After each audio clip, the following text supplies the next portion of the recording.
Students ఈరోజు మనం పాలనా నిర్వహణలో పాటింపవలసిన నైతిక విలువల గురించి చర్చించబోతున్నాం. Today we are going to discuss about ethical values to be followed in administrative management. Okay, so ethical values to be followed in management of administration or administrative management. సరే, ఏంటి ఈ పాలనా నిర్వహణలో పాటింపవలసిన నైతిక విలువలు ఏమిటి అని మనం ఒకసారి పరిశీలించి చూస్తే,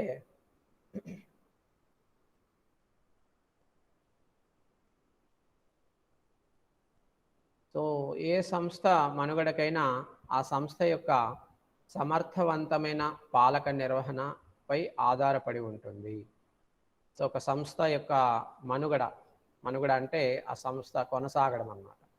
ఒక సంస్థ ఎక్కువ రోజులు కొనసాగాలి విజయవంతంగా అంటే అది దేని మీద ఆధారపడి ఉంటుంది అంటే ఆ సంస్థ యొక్క సమర్థవంతమైన పాలనా నిర్వహణపై ఆధారపడి ఉంటుంది.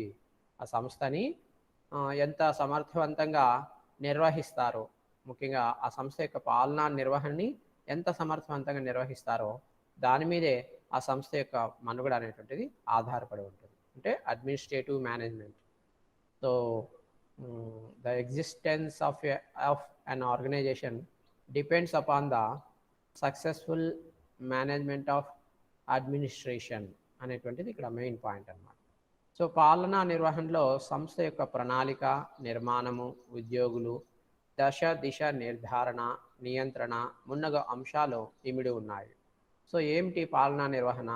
ఈ పాలనా నిర్వహణలో ఏముంటాయి అనేది మనం ఒకసారి పరిశీలించి చూస్తే, ఇందులో ప్రణాళిక అనేటువంటిది ఉంటుంది, నిర్మాణము అనేటువంటిది ఉంటుంది, ఉద్యోగులు అనేటువంటిది ఉంటాయి, తర్వాత నియంత్రణ అనేటువంటిది ఉంటుంది, అలాగే దిశ నిర్ధారణ అనేటువంటి అంశం కూడా ఉంటుందన్నమాట.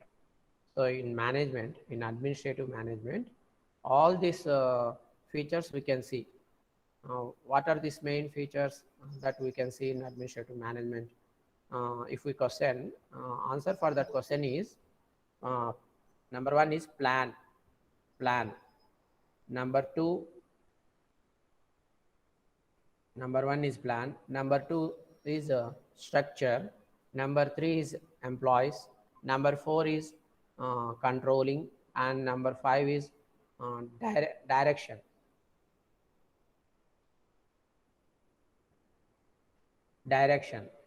దిశ నిర్ధారణ, मतलब deciding the direction. These are the main features of administrative management. So ఈ ప్రక్రియలన్నీ నీతి నిబద్ధత ఉన్నప్పుడే పురోగమిస్తాయి. సో మనం ఇందాక చెప్పుకున్న ముఖ్యమైనటువంటి అంశాలు పాలనా నిర్వహణలో కొన్ని ఉన్నాయన్నా కదా. మరి ఆ అంశాలన్నిటిలో సంస్థ పురోగమించడం అంటే అభివృద్ధి చెందడం లేదా ముందుకు వెళ్ళడం అనేది ఎప్పుడు సాధ్యమవుతుంది అంటే ఆ సంస్థ నీతిగా నిబద్ధతతో ఉన్నప్పుడు మాత్రమే సాధ్యమవుతుంది. So when the firm functions with sincerity and commitment, then only that firm proceed towards the progress with all those features అన్నమాట. నీతి బాహ్యమైన నిర్వాహకము స్వయంకృత అపరాధంగా మారి ఆ సంస్థ దానంతట అదే అంతరిస్తుంది. సో ఏమిటి అంటే నిర్వహణ అన్న, నిర్వాహకము అన్న ఇదంతా మేనేజ్మెంట్ అనేటువంటి ఇంగ్లీష్ పదానికి అనువాదం అన్నమాట. ఓకే, నీతి బాహ్యమైన నిర్వాహకం అంటే నీతి, నియమము, నిజాయితీ అనేటువంటివి లేకుండా వాటిని తప్పి ఎప్పుడైతే ఒక మేనేజర్ అనేటువంటి వాడు ప్రవర్తిస్తాడో అదంతా కూడా ఒక స్వయంకృత అపరాధంగా మారిపోయి తత్ఫలితంగా ఏమవుతుంది అంటే ఆ నిర్వాహకుడు ఏ సంస్థలో అయితే ఉంటాడో ఆ సంస్థ దానంతట అదే అంతరిస్తుంది.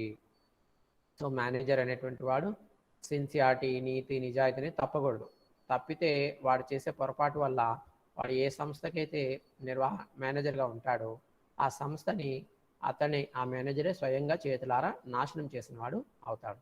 When the manager does mistakes without sincerity, that will in turn leads to the destruction of the organization in which he is working as manager. Okay, so next ఏంటంటే విలువలతో కూడిన నిర్వహణ. విలువలతో కూడిన నిర్వహణ.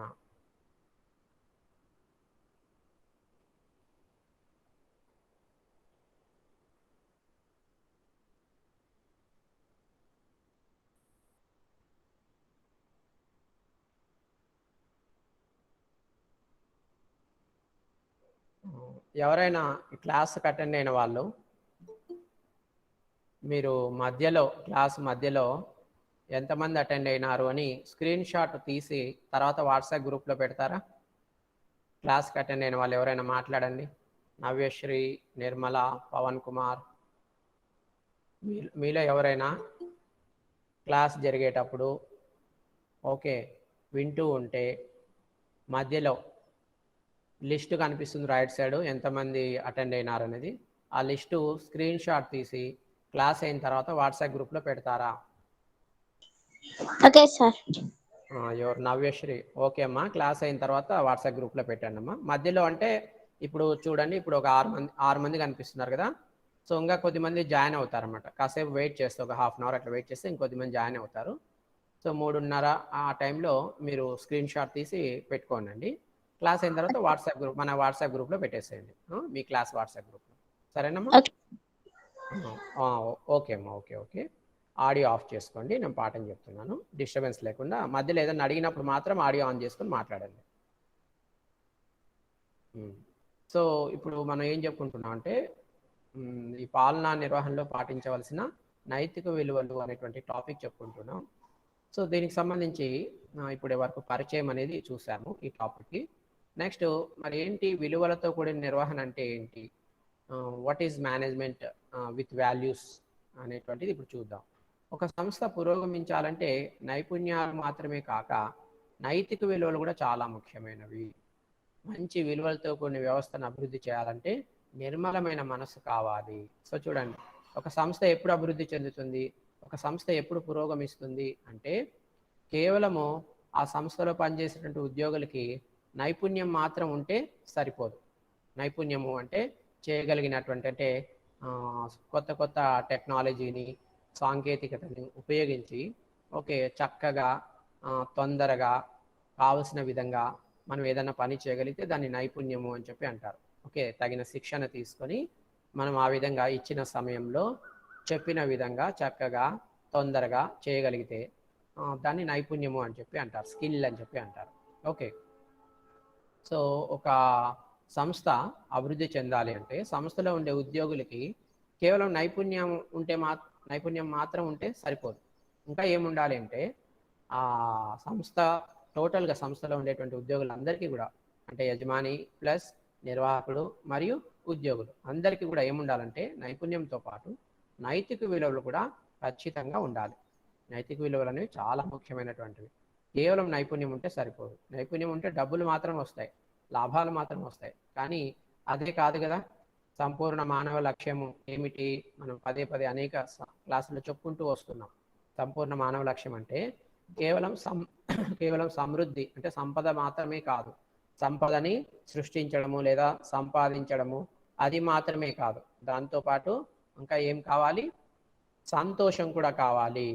ఓకే, సంతోషం కూడా కావాలి. ఆ సంతోషం ఎక్కడి నుంచి వస్తుంది అన్నప్పుడు మనం నీతిగా, నిజాయితీగా, నైతిక విలువలు కట్టుబడి ఉన్నప్పుడు మాత్రమే మనుషులందరికీ కూడా సంతోషం అనేటువంటిది, ఆనందము, సంతోషం అనేది కలుగుతుంది.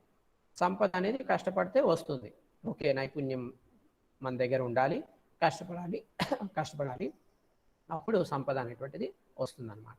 ఓకే, కాబట్టి సంస్థ పురోగమించాలంటే నైపుణ్యంతో పాటు నైతిక విలువలు కూడా ఉండాలి. మంచి విలువలతో కూడిన వ్యవస్థను అభివృద్ధి చేయాలి అంటే నిర్మలమైన మనసు కావాలి. సో మరి ఇట్లా విలువలతో కూడినటువంటి వ్యవస్థ మన దగ్గర లేదు అనుకోండి, మరి అటువంటి వ్యవస్థను అభివృద్ధి చేసుకోవాలంటే మనకి ఏం కావాలి అంటే మనందరికీ నిర్మలమైన మనసు కావాలి. నిర్మలమైన మనసు అంటే ప్రశాంతమైనటువంటి, కల్మషం లేనటువంటి, స్వచ్ఛమైనటువంటి మనసు ఉంటే అప్పుడు మనం మన చుట్టూ ఉన్నటువంటి వ్యవస్థని విలువలతో కూడిన వ్యవస్థగా అభివృద్ధి చేసుకోగలుగుతాం. Okay, so an organization will improve not only with the skills of the employees but also with the moral values of the employees. So development or improvement of an organization is possible not only with the skills but also with the moral values, and moral values are very very important in improving of an organization, in improvement of an organization. ఒకటి. రెండవది వచ్చి the system which is around us will be developed with good values when we have good heart. Okay, with good mind and heart we can develop our system with good values అన్నమాట. Okay, so మరి నిర్మలమైన మనసు భారతీయ తత్వశాస్త్రం నిర్దేశించినటువంటి ఒక 6 సూత్రాలపై ఆధారపడి ఉంటుంది. ఎక్కడి నుంచి వస్తుంది మరి నిర్మలమైన మనసు? మనకు నిర్మలమైన మనసు ఉన్నప్పుడు మాత్రమే మన వ్యవస్థని మనం మంచి విలువలతో కూడినటువంటి విధంగా అభివృద్ధి చేసుకోగలుగుతాం. మరి ఆ నిర్మలమైన మనసు ఎలా వస్తుంది అన్నప్పుడు దీనికి సమాధానంగా మనకు కొన్ని సూత్రాలు మన భారతీయ తత్వశాస్త్రంలో నిర్దేశించినటువంటివి కనిపిస్తున్నాయి. ఏమిటి ఆ సూత్రాలు అంటే, ఒకటి స్వానుభవం, 2 అభేదమును తెలుసుకొనుట, 3 గుణ సిద్ధాంతం, 4 కర్మ సిద్ధాంతం, 5 పని చేయుటే విధి, 6 ఇతరులకు మార్గదర్శకంగా ఉండుట. సో ఈ 6 సూత్రాలు లేదా ఈ 6 భావాలపై ఆధారపడి ఉంటుంది. ఏం ఆధారపడి ఉంటుంది? నిర్మలమైన మనస్సు అనేది మనకు కావాలి, మనకు రావాలి అంటే మన భారతీయ తత్వశాస్త్రం నిర్దేశించినటువంటి ఈ 6 సూత్రాలు లేదా భావాలపై ఆ నిర్మలమైనటువంటి మనస్సు ఆధారపడి ఉంటుంది. We can gain good heart and mind or pleasant or pure heart and mind with the help of the following 6 principles. What are those? Number 1, self experience, swanubhavam. Number 2, abhedam telusukonuta, so knowing the difference, knowing the indifference. Okay, third one is guna siddhantam, the principle of guna, and fourth one is karma siddhantam, principle of karma, theory of karma. Okay, next pani cheyute vidhi, work is worship, work is worship, and the sixth one is ఇతరులకు మార్గదర్శకంగా ఉండుట, being a role model to others. Okay, so these are the 6 features on which the pure and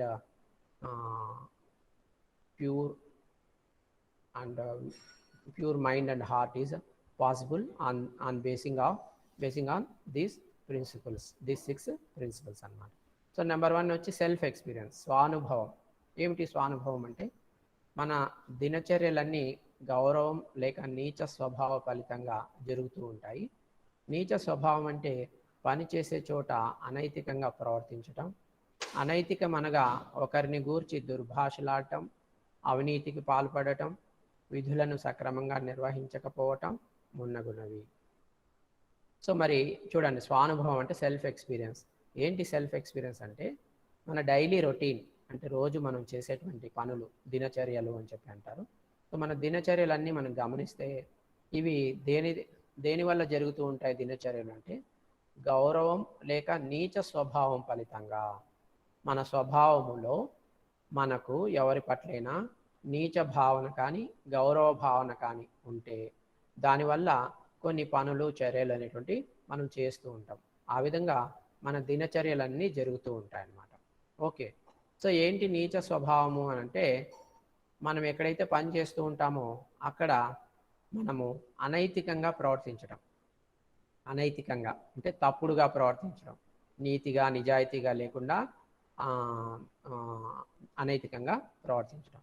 తర్వాత ఒకరిని గురించి చెడుగా మాట్లాడడం లేదా తిట్టడం, అలాగే అవినీతికి పాల్పడటం, తర్వాత విధులను సక్రమంగా నిర్వహించకపోవటం. సో ఇవన్నీ కలిపితే ఏంటి అంటే, వీటిలో ఏ ఒక్కటైనా సరే లేదా అన్నీ కలిసైనా సరే దీన్ని నీచ స్వభావం అని మనం చెప్పుకోవచ్చు, ఇటువంటివన్నీ కూడా.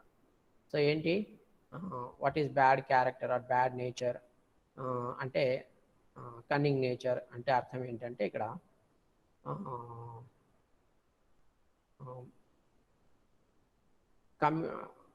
committing corruption, practicing corruption, number 1, practicing corruption, and not doing the duty sincerely, not doing the duty sincerely, and scolding the others, the third one. And fourth one is behaving immorally. So, and etc etc, all these are called as a bad nature. Okay. So గౌరవము అంటే ఏంటి అంటే నీతి నిబద్ధతతో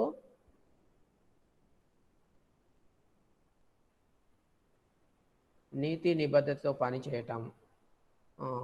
సరే, మరి ఇందాక మనము నీచ స్వభావం అంటే ఏంటో చూసాం. మరి మంచి స్వభావం అంటే ఏంటి అంటే నీతిగా, నిజాయితీగా, నిబద్ధతతో పనిచేస్తే దాన్ని మంచి స్వభావము లేదా గౌరవ స్వభావం అని చెప్పి చెప్పుకోవచ్చు. లేదా ఎవరి మీదైనా గౌరవం ఉండటము అనేది, అంటే ఎవరి మీదైనా గౌరవం ఉంది అంటే నీతిగా, నిజాయితీగా ఎవరైతే పనిచేస్తారో వారి మీద గౌరవం ఉంటుంది అనేటువంటి అర్థంలో మనం చెప్పుకోవచ్చు. తర్వాత ఇక్కడ వివేకం కంటే కూడా భావోద్వేగంలే నిర్మలమైన మనసుని నిర్దేశిస్తాయి అనేది ఒక ముఖ్యమైనటువంటి విషయం. సో మనకు నిర్మలమైన మనసు కావాలని మనం చెప్పుకున్నాం కదా. సో ఆ నిర్మలమైన మనసు దేని ద్వారా సాధ్యమవుతుంది అంటే భావోద్వేగముల ద్వారా సాధ్యమవుతుంది. భావోద్వేగముల ద్వారా మనకు నిర్మలమైన మనసు సమకూరుతుంది అన్నమాట. సో ఇక్కడ వివేకము అనేటువంటి దానికంటే కూడా భావోద్వేగములే చాలా ముఖ్యమైనటువంటివి. అవే మన మనసుని నిర్దేశిస్తాయి, నిర్మలమైన మనసుని నిర్దేశిస్తాయి. Okay. So the emotional feelings will decide the pure mind and heart, not the intelligence. Okay.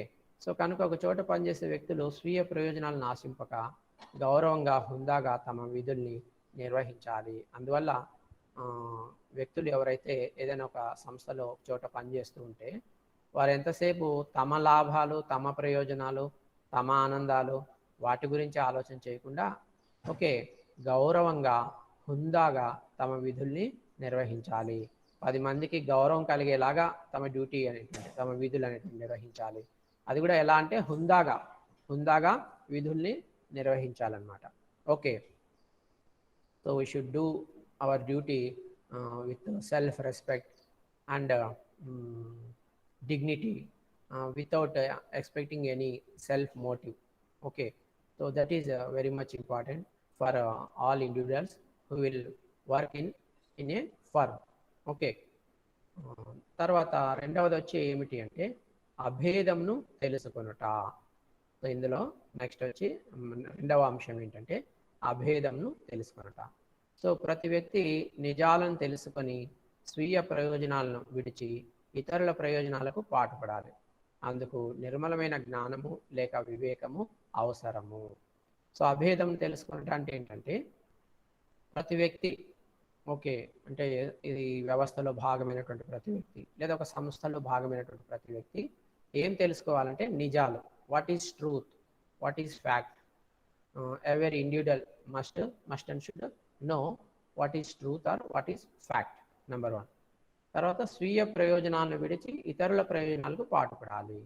So మన లాభము, మన సంతోషము, మన జోబు నింపుకోవడం, మన ఆనందం అటువంటివి కాస్త పక్కనకి పెట్టి ఇతరుల గురించి, ఇతరుల ఆనందం, ఇతరుల సంతోషం, ఇతరుల లాభం కూడా, ఇతరుల ప్రయోజనం గురించి కూడా కాస్త పాటుపడాలి. Okay, we should do effort for the benefit of others also and we should exit from the selfish motive. Okay, అందుకు నిర్మలమైన జ్ఞానము లేదా వివేకము అవసరము. సో ఇవన్నీ చేయాలి అంటే మనకి ఏముండాలంటే నిర్మలమైనటువంటి జ్ఞానం ఉండాలి, నిర్మలమైనటువంటి వివేకం ఉండాలి. Okay, so we can do all these things with the pure heart and pure intelligence. Okay, so this is called as అభేదమును తెలుసుకుంటా, నోయింగ్ ద ఇండిఫరెన్స్. నెక్స్ట్ గుణ సిద్ధాంతం. సో మూడవ అంశం ఏంటంటే గుణ సిద్ధాంతం. సో ఏంటి గుణ సిద్ధాంతము అంటే గుణం అనగా సద్గుణము, దుర్గుణము అని 2 రకాలు.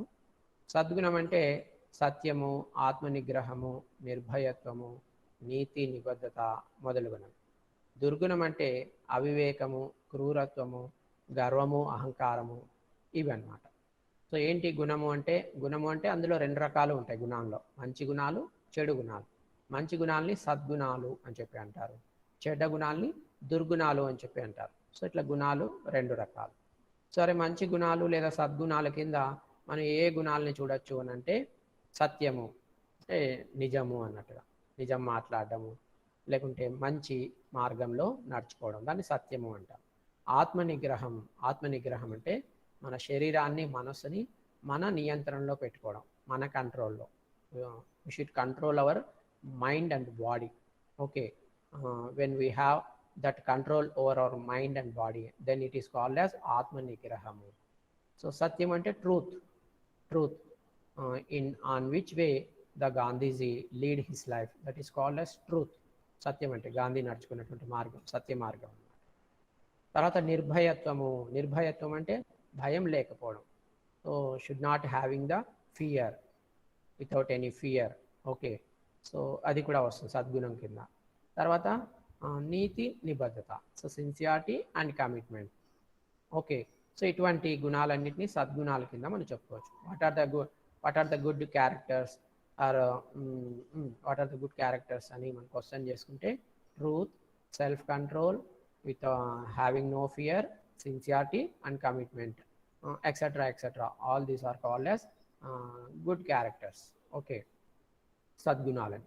మరి దుర్గుణాలు అంటే ఏమిటి అంటే అవివేకము, క్రూరత్వము, గర్వ, అహంకారాలు మొదలగునవి. సో అవివేకము అంటే, అవివేకం అంటే వివేకం లేకపోవడం. వివేకం అంటే ఏంటి? మంచి చెడు విచక్షణ జ్ఞానం లేకపోవడం, ఏది చేయాలి ఏది చేయకూడదు అనేటువంటి ఒక కామన్ సెన్స్ అంటారు దాన్ని. ఓకే, ఇంగిత జ్ఞానము అని చెప్పి అంటారు. అది లేకపోతే దాన్ని అవివేకము అని అంటారు. వివేకం ఉన్నటువంటి వాడు ఏం చేయాలి ఏం చేయకూడదు, ఎప్పుడు చేయాలి ఎప్పుడు చేయకూడదు, ఎక్కడ చేయాలి ఎక్కడ చేయకూడదు, ఏది మంచి ఏది చెడు, దీనికి సంబంధించినటువంటి కనీసమైన పరిజ్ఞానం ఉంటే వాడు వివేకవంతుడు. ఓకే, దాన్ని ఇంగిత జ్ఞానం అని చెప్పి మామూలు భాషలో అంటూ ఉంటారు. సో దుర్గుణాల కింద ఏమొస్తుందంటే ఇలా ఇంగిత జ్ఞానం లేకపోవడం, ఆ వివేకం లేకపోవడం అనేటువంటిది అవివేకము, అది ఒక దుర్గుణం కింద మనం చెప్పుకోవచ్చు. క్రూరత్వం, క్రూరత్వం అంటే మానవత్వం లేకుండా, జాలి దయ కరుణ లేకుండా చాలా రాక్షసంగా క్రూరంగా పశువులాగా ప్రవర్తిస్తే దాన్ని క్రూరత్వం అని చెప్పి చెప్పుకోవచ్చు. తర్వాత గర్వము, అహంకారం. ఓకే, సో గర్వం అంటే తెలుసు, నేనే గొప్ప, నాకే అన్నీ ఉన్నాయి, నాకే అన్నీ వచ్చినట్టు ఒక గర్వం. అదే అహంకారం కూడా గర్వాహంకారంలో ఇచ్చారు. అహంకారం అన్న కూడా అదే, తల బిరుసు అంటారు, ఎప్పుడు తల ఎగరేయడం అనమాట. ఓకే, తల పెద్దవారి ముందు, మనకంటే జ్ఞానంలో వయసులో రకరకాలుగా పెద్దవాళ్ళు ఉంటారు, వారి ముందు మనం తల దించుకోవాలి, కానీ అలా దించుకోమన్నమాట. నేనే పెద్ద పోటుగాని అన్నట్టుగా చాలామంది ప్రవర్తిస్తూ ఉంటారు. అవన్నీ కూడా గర్వము అహంకారం కిందకి వస్తాయి. So all these are called as bad characters. Okay, what are those? Having no intelligence and common sense, and being very cruel, and also having proudishness. All these are called as etc etc are called as bad characters. Okay, మరి సద్గుణములు దుర్గుణములు ఈ రెండు ఏం చేస్తాయంటే మానవ స్వభావంపై ఆధారపడి ఉంటాయి. ఏవైనా సరే, ఏది సద్గుణం ఏది దుర్గుణం, మరి ఏ గుణాలు ఏ మనిషిలో ఎక్కువ కనిపిస్తాయి, లేకుంటే ఎవరిలో ఏమున్నాయి, ఇవన్నీ కూడా ఆ మనిషి యొక్క స్వభావం మీద ఆధారపడి ఉంటాయి. మరి మన భారతీయ తత్వశాస్త్రం ఏం చేస్తుందంటే ఈ గుణాలని 3 రకాలుగా విభజించిందనమాట. ఎలా అంటే సత్వగుణము, రజోగుణము, తమోగుణము. సత్వ, రజస్, తమస్ అని 3 గుణాలని 3 రకాలుగా విభజించింది. సో సత్వగుణాల కింద మనము వివేకము, మానవత్వము అనేటువంటి దాన్ని సత్వగుణాల కింద పరిగణిస్తామన్నమాట. రజోగుణం లేదా రజస్ అంటే అర్థం ఏంటంటే అవివేకము, ఉత్సాహము అనేటువంటి వాటిని గుణాలు లేదా రజోగుణ లక్షణాలుగా పరిగణిస్తాం. నెక్స్ట్ తమోగుణము లేదా తమస్ అంటే అనిశ్చిత స్థితి, తర్వాత జడత్వము అనేటువంటి గుణాలు ఏవైతే ఉంటాయో వాటిని తమో గుణాలు అని లేదా తమస్ గుణాలు అని చెప్పి చెప్పుకోవచ్చు. సో వీటిలో సత్వగుణము ఎక్కువ ఉంటే అంతటి నిర్మలమైన మనసు సాధ్యమవుతుంది. ఎవరిలో అయితే సత్వగుణం అనేటువంటిది ఎంత ఎక్కువగా ఉంటుందో అంత ఎక్కువగా వారి మనసు నిర్మలంగా ఉండడం అనేది సాధ్యమవుతుంది అని మన భారతీయ తత్వశాస్త్రం చెబుతుందన్నమాట. సో సద్గుణాలు దుర్గుణాల్లో సద్గుణాలు ఎక్కువ ఉండాలి మనిషిలో. తర్వాత ఈ సత్వ, రజో, తమో అనేటువంటి గుణాల్లో సత్వగుణాలు మనిషిలో ఎంత ఎక్కువ ఉంటే ఆ మనిషికి అంత నిర్మలమైనటువంటి మనస్సు అనేది సాధ్యమవుతుంది. నిర్మలమైన మనసు ఉన్నప్పుడు మాత్రమే మనం ఇంతకుముందు చెప్పుకున్నాం కదా, అవన్నీ కూడా సాధ్యమవుతాయి. సో నిర్మలమైన మనసుతో ఏం సాధించవచ్చు అని చెప్పుకున్నాం మనము. నిర్మలమైన మనసుతో ఏమి సాధించవచ్చు అని చెప్పుకున్నాం మనం ఇంతకుముందు. ఏం సాధించవచ్చు అని చెప్పుకున్నాము, ఎవరికైనా గుర్తుందా? విలువలతో కూడినటువంటి జీవితము. ఓకే, విలువలతో కూడినటువంటి నిర్వహణ లేదా విలువలతో కూడిన వ్యవస్థ అభివృద్ధి, అవి సాధించాలంటే నిర్మలమైన మనసు కావాలని మనము చెప్పుకున్నాం అన్నమాట. ఓకే, సరే, మరి ఇందాక క్లియర్గా సత్వగుణము, రజోగుణము, తమోగుణము అనేటువంటి 3 గుణాల మీద ఒక స్పష్టత మీరు కలిగి ఉండాలి. ఓకే, సత్వగుణము అంటే దాని కింద ఏమొస్తాయి? మానవత్వము, వివేకము. So humanity and common sense both will come under సత్వగుణ. ఓకే, రజోగుణము లేదా రజస్ గుణము అంటే ఏమిటి అంటే దీని కింద ఏమొస్తాయంటే రజోగుణం కింద అవివేకము, ఉత్సాహము. అవివేకం అంటే not having intelligence will be called as అవివేకము. And also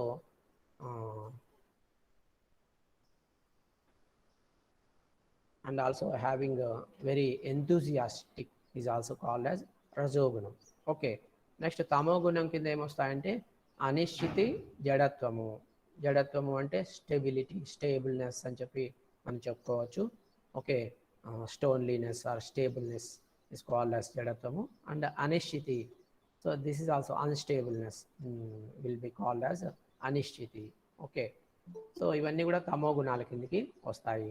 so when we have more sattva gunas, then we will gain pure heart and mind, and with that pure heart and mind we can purify our system which is around us with pure values and ethics. Okay, next we will go for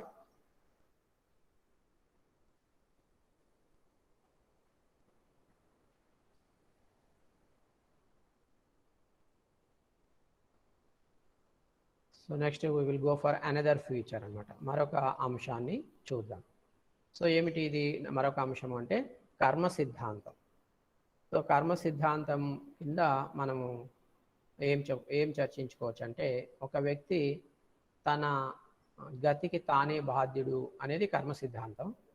అంటే ఒక వ్యక్తి తాను చేపట్టేటువంటి చర్యల ఫలితాల్ని తానే అనుభవిస్తాడు. కాబట్టి ఇంకొకరిని నిందించడం అనేది తగదు. తర్వాత ఒక వ్యక్తి తన జీవితంలో ఎటువంటి పనులు చేస్తాడంటే ఎటువంటి విత్తనాలు నాటుతాడో అతనికి అటువంటి ఫలితమే చెట్టుగా, వృక్షంగా లేదా పండుగా వస్తుంది అనేటువంటిది ఒక కాన్సెప్ట్ అన్నమాట. దీన్నే మనం కర్మ సిద్ధాంతం అని చెప్పుకోవచ్చు. ఏమిటి అంటే చూడండి, కర్మ సిద్ధాంతం అంటే మనం ఏదైతే చేస్తామో, ఏ పనులైతే చేస్తామో, ఓకే, దానికి తగిన ఫలమే మనకు లభిస్తుంది, దానికి తగిన ప్రతిఫలమే మనకు లభిస్తుంది అన్నమాట. అంటే మనం ఏం చేసినా దానికి బాధ్యులు మనమే. ఓకే, మనం ఈరోజు ఈ స్థితిలో ఉన్నామంటే దానికి బాధ్యత కూడా మనదే. సో అదంతా మన కర్మ అంటాం చూడండి. ఆ కర్మ సిద్ధాంతం అంటే అదే, మన గతంలో చేసుకున్నటువంటి కర్మ వల్ల ఓకే మనం ఈరోజు ఈ గతి పట్టింది, ఈ స్థితిలో ఉన్నాము అనేటువంటిది కర్మ సిద్ధాంతం. తర్వాత మనం చేసేటువంటి పనుల యొక్క ఫలితము మనమే అనుభవిస్తాం. మనం మంచి చేస్తే మంచి ఫలితాన్ని అనుభవిస్తాం, చెడు చేస్తే చెడు ఫలితాన్ని అనుభవిస్తాం. మనం మంచి చేస్తే వేరే ఎవరికో మంచి ఫలితం లభించడం, వేరే ఎవరో చెడు చేస్తే దానికి మనకు చెడ్డ ఫలితం లభించడం అనేది ఉండదు. మనం చేసిన దానికి మనకే ఫలితం అనేటువంటిది వస్తుంది, మనమే ఆ ఫలితాన్ని అనుభవిస్తాం అన్నమాట. కాబట్టి ఇక్కడ మనము ఇంకొకరిని తిట్టడము, నిందించడం, తప్పుపట్టడం అనేది కరెక్ట్ కాదన్నమాట. మనం మంచి చేసినప్పుడే మనకు మంచి ఫలితం అనేది మనకు లభిస్తుంది, అనుభవిస్తాము.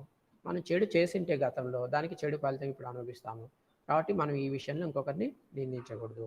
తర్వాత మనము ఏదన్నా చెట్టు కావాలి, ఉదాహరణ మామిడి చెట్టు కావాలి అంటే మనం ఏం విత్తనం నాటాలి? మామిడి విత్తనమే నాటాలి. మామిడి చెట్టు కావాలన్నప్పుడు మామిడి విత్తనమే నాటాలి. అదే కొబ్బరి చెట్టు కావాలంటే కొబ్బరి విత్తనం నాటాలి. సో మనం ఎటువంటి విత్తనం నాటితే అటువంటి పండు లేదా అటువంటి ఫలమే మనకు వస్తుందన్నమాట, లభిస్తుంది. అంతేకాని మనము ఏదో ఉదాహరణకి ఏదో తులసి విత్తనాలు నాటి మనము మామిడి చెట్టు రావాలంటే రాదన్నమాట. ఓకే, లేదా జామ పండు విత్తనాలు నాటి మామిడి పండ్లు రావాలంటే రావు. ఓకే, సో మనం ఏం చేస్తే అదే వస్తుంది అనేటువంటిది కర్మ సిద్ధాంతం. So whatever we do we will get same sort of result, which sort of work we will do అనేటువంటిది కర్మ సిద్ధాంతం. And we are responsible for all the results which we get, because all the result will come basing on the works done by us in past. Okay, so this is called as karma siddhanta. And when we okay, next will go for another feature. Next అంశం గురించి చూద్దాం. So ఏమిటి అంశం అంటే పని చేయుటే విధి. అంటే మన డ్యూటీ ఏమిటి అంటే పని చేయటం. సో వర్క్ ఈజ్ వర్షిప్ అంటారే, అది కాన్సెప్ట్ అనమాట.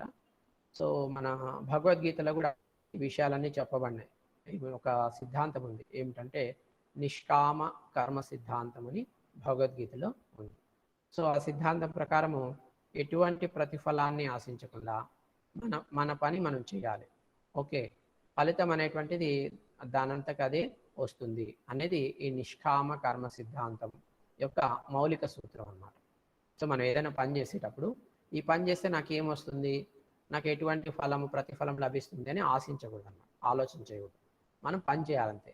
ఓకే, కర్మణ్యే వాధికారస్తే మా ఫలేషు కదాచన అని భగవద్గీతలో ఒక చోట చెప్పబడింది. సో నీ కర్మ, నీ పని, నీ డ్యూటీ ఏంటంటే పని చేయటం.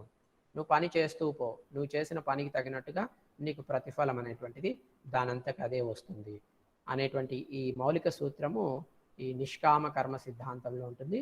ఈ నిష్కామ కర్మ సిద్ధాంతం గురించి భగవద్గీతలో చెప్పి ఉన్నారు మన పెద్దలు. ఓకే, మరి ఇంకా దీని ప్రకారము ఒక వ్యక్తిలో శక్తి, ఆత్మస్థైర్యము ఓకే కలిగించి పని చేయడమే పూజ లేదా ఆరాధన అనేటువంటి భావాన్ని ఇన్మడించడం అనేది సాధ్యమవుతుంది అన్నమాట. ఈ నిష్కామ కర్మ సిద్ధాంతం ద్వారా ఏమి సాధ్యమవుతుంది అంటే ఒక వ్యక్తికి తాను పని చేయడానికి కావాల్సిన శక్తిని, తర్వాత పని చేయడానికి కావాల్సినటువంటి ఆత్మస్థైర్యాన్ని, తర్వాత తాను ఏ పని అయితే చేస్తున్నాడో ఆ పనిని ఒక పూజలాగా, ఆరాధనలాగా భావించేటువంటి ఒక భావాన్ని, ఓకే, వీటన్నిటిని కలుగజేసి వాటన్నిటిని ఇన్మడింప చేయడం అనేటువంటిది ఈ నిష్కామ కర్మ సిద్ధాంతం ద్వారా సాధ్యమవుతుంది. So the another feature is work is worship. As we all know in Bhagavad Gita there is a one theory which is called as Nishkama Karma Siddhanta. That theory tells like this: we should do work without expecting any result. That is our duty, and the result will follow us like our shadow, basing on our work. This is the basic principle of Nishkama Karma Siddhanta. Okay. And this theory also says that we should get energy and self-support and self-strength and feeling of work is worship with the Nishkama Karma Siddhanta. Okay, so this is one of the feature. So next we will go for another feature. Next అంశం ఏంటంటే ఇతరులకు మార్గదర్శకంగా ఉండుట. So ఒక సంస్థ యజమాని ఆ సంస్థలో పనిచేసే వ్యక్తులకు మార్గదర్శిగా ఉండాలి. తాను పనిచేసే సంస్థ పట్ల నిబద్ధత కలిగి ఉండాలి, విశ్వాసపాత్రుడై ఉండాలి. చూడండి, సో మనమందరము ఖచ్చితంగా భవిష్యత్తులో ఏదో ఒక సంస్థలో భాగమవుతాం. అది ప్రభుత్వ సంస్థన, ప్రైవేట్ సంస్థన పక్కన పెడతాం. సో సంస్థలో మనం పని చేస్తూ ఆ సంస్థలో భాగమవుతాము. అయితే మనం ఏ సంస్థలో భాగమవుతామో ఆ సంస్థకు సంబంధించిన యజమాని మన పట్ల ఎలా ఉండాలంటే మన విషయంలో మనకు ఒక మార్గదర్శిగా ఉండాలి. యజమాని మనకు ఒక మార్గదర్శిగా ఉండాలి. ఏ సంస్థ యజమాని అయినా సరే మార్గదర్శి అంటే ఒక గైడ్ లాగా, ఒక రోల్ మోడల్ లాగా ఉండాలి. తర్వాత ఆ యజమాని తాను పనిచేసే సంస్థ పట్ల నిబద్ధత కలిగి ఉండాలి. నిబద్ధత అంటే కమిట్మెంట్ అన్నమాట. సో ఏ సంస్థలో అయితే పనిచేస్తున్నాడో ఆ యజమాని లేదా ఉద్యోగి ఆ సంస్థ పట్ల వారిలో ఒక కమిట్మెంట్ అనేది ఖచ్చితంగా ఉండాలి. తర్వాత విశ్వాసపాత్రుడై ఉండాలి. విశ్వాసపాత్రుడు అంటే నమ్మదగినటువంటి, విశ్వసనీయమైనటువంటి, అంటే సంస్థ పట్ల నమ్మకం ఉండాలి, సంస్థలో పనిచేసే ఉద్యోగుల పట్ల నమ్మకం, యజమాని పట్ల నమ్మకము. ఓకే, ఆ నమ్మకంతో పని చేయడం, దాన్ని విశ్వాసపాత్రుడు అని చెప్పి అంటారు. ఆ విధంగా ఉండాలన్నమాట. తర్వాత సంస్థల్ని తరచుగా మార్చకూడదు. మనం పనిచేసి మనం ఒక చోట చేరాము ఉద్యోగం కోసం, పని కోసము. సో మనము మాటి మాటికి ఊరికే ఆ సంస్థని లేదా ఆ ఉద్యోగాన్ని వదిలిపెట్టడము లేదా మారడము అనేటువంటిది మనము చేయకూడదు అనమాట. ఓకే, సో ఆ విధంగా చేస్తే ఏమవుతుంది అంటే, ఒక్క నిమిషము,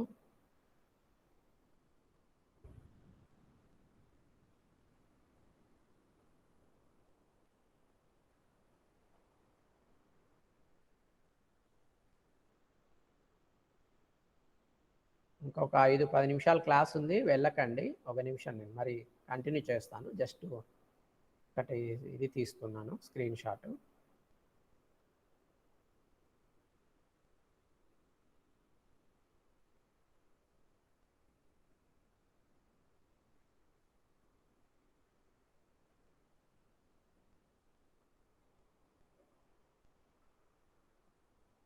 సో పనిచేసే సంస్థ పట్ల మార్గదర్శిగా, నిబద్ధతతో, విశ్వాసపాత్రుడై ఉండాలి.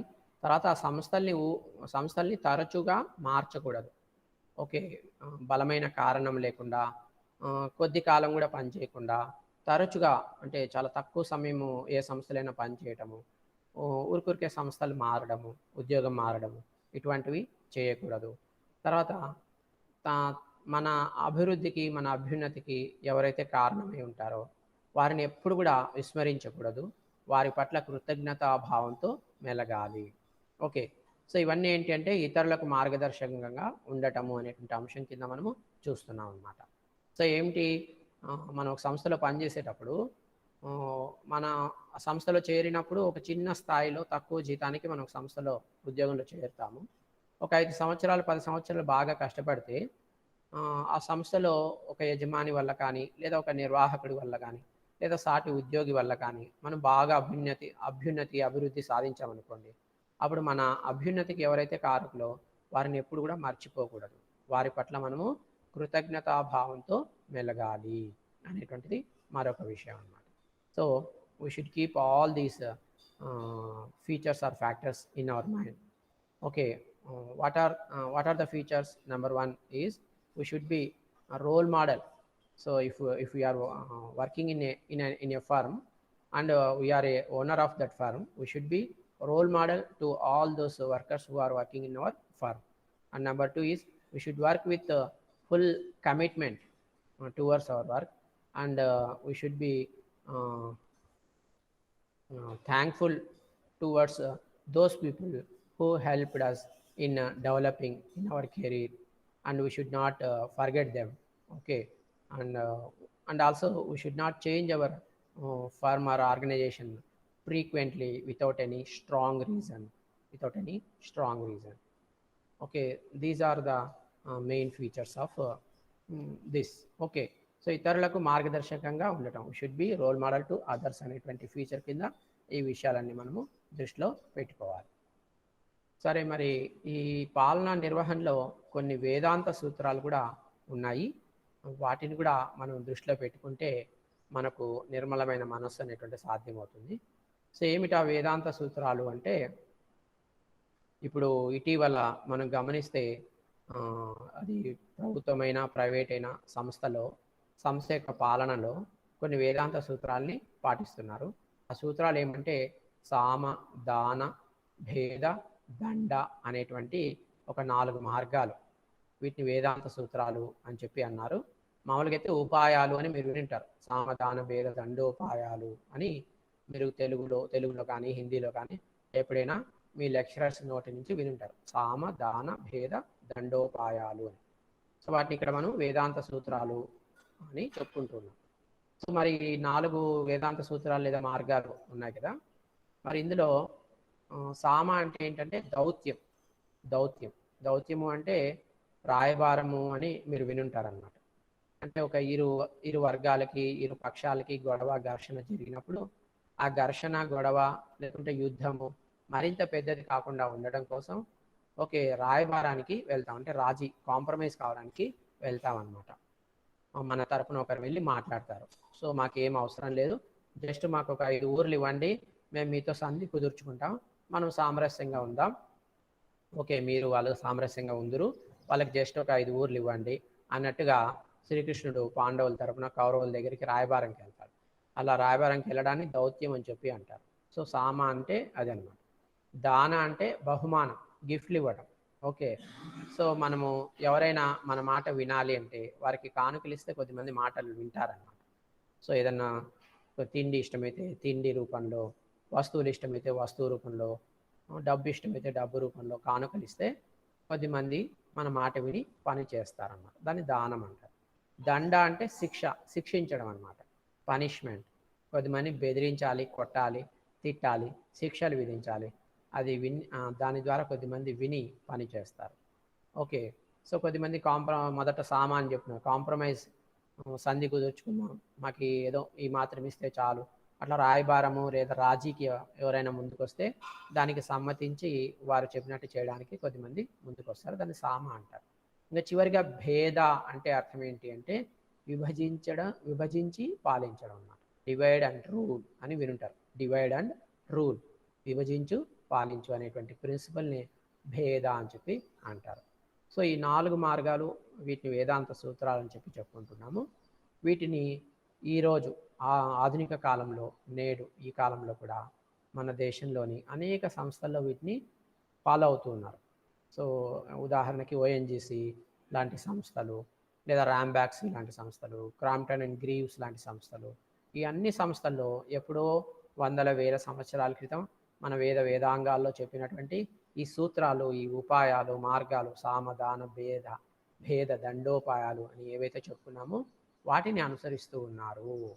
సో పాలనా నిర్వహణలో వేదాంత సూత్రాలను అనుసరిస్తూ ఉన్నారు అనడానికి ఈ విషయాలన్నీ మనం ఉదాహరణగా చెప్పుకోవచ్చు.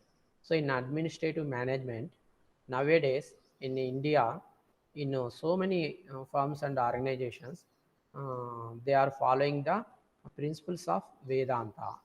So what are those principles? Sama, Dana, Bheda, Danda. These are the 4 principles which are following in so many organizations in India nowadays. So Sama means compromising. Dana means donating or giving. Danda means punishing, and Bheda means divide and rule. These are the 4 roots or principles of Vedanta, which nowadays all the organizations are following in India. So for example, ONGC, Crompton and Greaves, Ranbaxy, these are some of the firms. Okay, next పాలనలో అనుసరింపవలసిన భారతీయ నీతి సూత్రాలు. So మన భారతీయ నీతి సూత్రాలు పాలన అంటే మనం చెప్పుకున్నాం కదా, పాలనా నిర్వహణ, అడ్మినిస్ట్రేటివ్ మేనేజ్మెంట్లో మన భారతీయ నీతి సూత్రాలు మనం అనుసరిస్తున్నారు కొద్దిమంది. ఇంకా మిగతా వాళ్ళు కూడా అనుసరిస్తే మనకు నిర్మలమైన మనసు సాధ్యమవుతుంది. తద్వారా మన చుట్టూ ఉన్నటువంటి వ్యవస్థని నైతిక విలువలతో అభివృద్ధి చేసుకోవడం అనేది సాధ్యమవుతుంది. ఒకటి ఏమిటి అంటే శ్రమయే దైవము, శ్రమించడమే దైవత్వం. సో దేవుడు అంటే ఏదో రాయి రప్ప, లేదో ఒక ఆకారము, ఏదో పూజ పునస్కారం కాదు. దేవుడు అంటే ఏంటంటే కష్టపడి పనిచేయడమే దైవత్వం.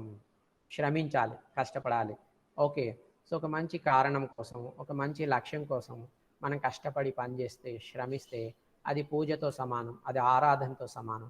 అదే దైవత్వం అన్నమాట. ఎవరైతే అలా కష్టపడతారో వాళ్ళే దేవుళ్ళు. ఓకే, సో ఇది ఒక భారతీయ నీతి సూత్రం. దీన్ని మనము మన పాలనా నిర్వహణలో అనుసరించాలి. అలాగే తత్వమసి, ప్రతి వ్యక్తిలోనూ శక్తి సామర్థ్యాలు ఉన్నాయి, తానే గొప్ప అనేటువంటి భావన. అంటే ఏంటంటే నేను ఎవరికంటే తక్కువ కాదు, ఐ క్యాన్, నాకు సాధ్యమే, నాకు సామర్థ్యం ఉంది, నాకు శక్తి ఉంది, నేను ఎవరికంటే తక్కువ కాదు, నేను గొప్పవాణ్ణి అనేటువంటి ఒక కాన్ఫిడెన్స్తో కూడినటువంటి ఒక భావన. ఓకే, సో ఇది భారతీయ నీతి సూత్రం. దీన్ని మన పాలనలో మనం అనుసరించాలి. తత్వమసి అని చెప్పి అంటారు.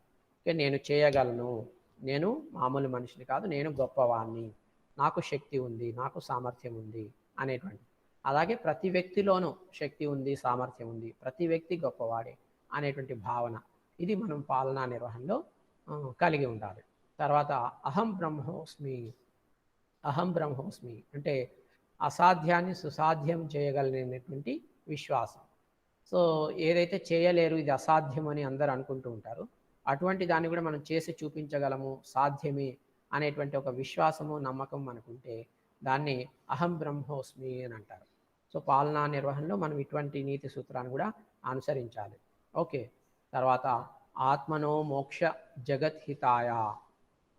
సో ఏమిటి అంటే తన అభ్యున్నతికి సమాజ అభ్యున్నతికి కృషి చేయటం, సమగ్ర దృక్పథం కలిగి ఉండటం. సో మనము మన అభివృద్ధి మన అభ్యున్నతి మాత్రమే కాకుండా మనతో పాటు మన చుట్టూ ఉన్న సమాజం యొక్క అభివృద్ధి అభ్యున్నతికి కూడా మనం కృషి చేయాలి. అటువంటి సమగ్రమైన దృక్పథం మనం కలిగి ఉండాలి. దాన్నే ఆత్మనో మోక్ష జగద్హితాయ అని అంటారు. ఇది ఒక భారతీయ నీతి సూత్రం. దీన్ని కూడా పాలనా నిర్వహణలో మనము అనుసరించాలి. తర్వాత యజ్ఞయాచరత్ కర్మ, యజ్ఞయాచరత్ కర్మ అంటే యజ్ఞం చేసినట్టుగా, యజ్ఞాన్ని నిర్వహించినట్టుగా పని చేయాలి. మనం పని చేసేటప్పుడు ఎలా చేయాలంటే పాతకాలంలో మునులు ఋషులు యజ్ఞం చేసేటప్పుడు ఎంత శ్రద్ధతో ఎంత నిష్టతో చేస్తారో అంత నిష్ట అంత శ్రద్ధతో మన పని అనేటువంటిది చేయాలి. ఓకే. పరస్పరం భావయ సర్వదా విజయాన్ని కాంక్షించడం. పరస్పరం భావయంత్. ఎవరో ఆడియో ఆన్ చేశారు, ఆఫ్ చేయండి. సో పరస్పరం భావయంత్ అంటే ఎల్లప్పుడూ కూడా విజయాన్ని మనము ఆకాంక్షించాలి. మనకు విజయం ఖచ్చితంగా లభిస్తుంది, మనం ఖచ్చితంగా విజయం సాధిస్తామనేటువంటి కోరికని మనం ఎల్లప్పుడూ కలిగి ఉండాలి. దాన్ని పరస్పరం భావయంత్ అని అంటారు. సేవత్యాగ్ అంటే అర్థం ఏంటంటే ఇతరులని సేవించటం. ఓకే. ఎంతసేపు మనం సేవ చేసుకోవడం కాదు, కాస్త పక్క వాళ్ళ గురించి ఇతరుల గురించి కూడా ఆలోచన చేసి వాళ్ళకు కూడా మనం సేవ చేయాలి. మన కుటుంబ సభ్యులు మాత్రమే కాకుండా సమాజంలో ఇంకా చాలామంది ఉంటారన్నమాట. దాన్ని సేవత్యాగ్ అంటారు. తర్వాత యోగాహ కర్మసు అంటే విధి నిర్వహణలో నేర్పు ఉత్తమత్వము అని అర్థం. అంటే మనము చేసేటువంటి విధి అంటే మనం పని చేయడంలో మనము నేర్పు అనేటువంటిది ప్రదర్శించాలి. నేర్పుతో పని చేయాలి అంటే చక్కగా నైపుణ్యంతో పని చేయడం, పని సిన్సియర్గా చేయడము, స్కిల్డ్గా ట్రైన్డ్గా పని అనేటువంటిది నైపుణ్యంతో నేర్పుగా చేయాలి, ఉత్తమంగా చేయాలి. ఒక ఉత్తముడు ఏ విధంగా అయితే పనిచేస్తాడో అట్లా ఉత్తమంగా అంటే ఎక్సలెంట్గా మన వర్క్ అనేటువంటిది with skill, patience, with excellence we should do hour work అనమాట. దాన్ని యోగాహ కర్మసు అని చెప్పి అంటారు. ఇంకా సూక్ష్మ అంటే యథార్థం కానీ ఆంతరింగిక జ్ఞానము యథార్థ జ్ఞానంతో సమానము. సో ఈ సూక్ష్మ అంటే అర్థం ఏంటి అంటే జ్ఞానాలు రెండు రకాలు ఉంటాయి, స్థూల జ్ఞానము సూక్ష్మ జ్ఞానం అని చెప్పి అంటారు. ఓకే. సో ఈ స్థూల జ్ఞానము అనేటువంటిది మనకు కనిపిస్తూ ఉంటుంది కాబట్టి అది యథార్థం లాగా మనకు అనిపిస్తుంది. సూక్ష్మ జ్ఞానం అనేటువంటిది అది కంటికి కనిపించదు. ఓకే. దాన్ని అర్థం చేసుకోవడం చాలా కష్టము. అది ఆంతరంగిక జ్ఞానము. అందువల్ల అది యథార్థం కాదు అని అనిపిస్తుంది, కానీ రెండు కూడా యథార్థమే. సో దాన్ని సూక్ష్మ అని చెప్పి అంటారు. సో ఈ పైన చెప్పినటువంటివన్నీ కూడా భారతీయ నీతి సూత్రాలు. ఈ పాలనా నిర్వహణలో మనం ఖచ్చితంగా అనుసరించాలి. So we should follow all this Indian principles, నీతి సూత్రాలు. So Indian moral principles in administrative management like దైవత్వం, తత్వమసి, అహం బ్రహ్మోస్మి, ఆత్మనో మోక్ష జగత్హితాయ, యజ్ఞయ చరత్ కర్మ, పరస్పరం భావయన్, సేవత్యాగ్, యోగాహ కర్మసు, సూక్ష్మ. ఓకే.